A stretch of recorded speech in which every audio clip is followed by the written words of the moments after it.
So why is it good people suffer more than bad?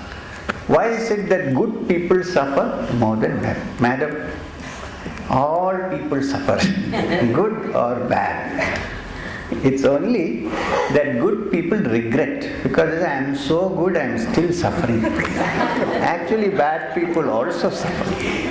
That is our conscience, And it is also partly because we say we are good people, so we don't react. So we are not able to pass on our suffering to the other fellow who is creating it for us.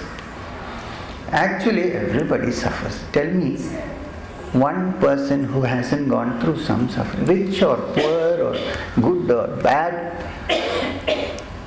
And in fact, some of the people whom we say we are bad, this is a very arbitrary title, this label bad.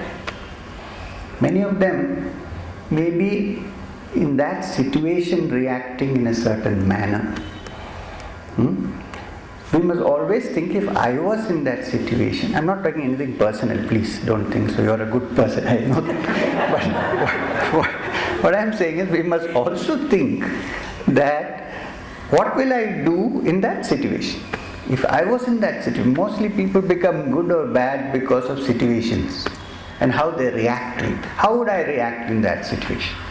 When you think about that, then you will slowly begin to understand this question which you posed just now. Why is it that only good people suffer? It's not true. But then there is another side to it. And that is, really if you think you are good and you are suffering, then that suffering is actually the path through which you attain ultimately where there is no suffering at all. Without suffering, nobody will turn and look within. If you're always happy and pampered, nobody will turn into the spiritual field or want to know what is beyond this life. Nothing. They will remain very happy with that, with the chocolate that has been given, lollipop. Go on sucking it, you're happy. Not knowing that the lollipop can be snatched away at any time. But when suffering comes, then man wakes up and says, oh God, is this the end of it? Is there something more, or is this life? Take the Bhagavad Gita for instance. What is the first chapter of the Bhagavad Gita? Called Arjuna Vishada Yoga.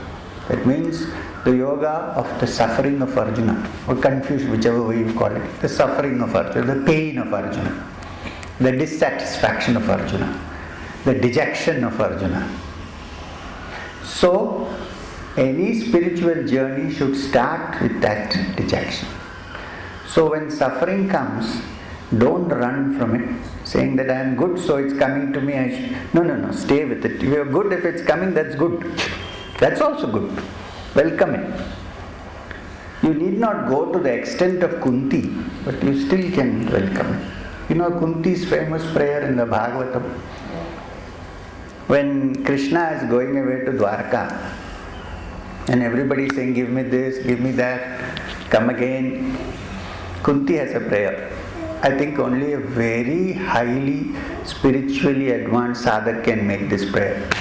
The prayer is, oh Lord, give me as much pain and discomfort and suffering as possible, again and again, so that I will call for your help and you will show your blessed face to me. We need not go to that extent and welcome suffering, but at least we should not run away from it. So if you are good and there is still suffering, bear with it and try to figure out how to get out of it without causing suffering to somebody else. It's not a clever statement, it is a fact.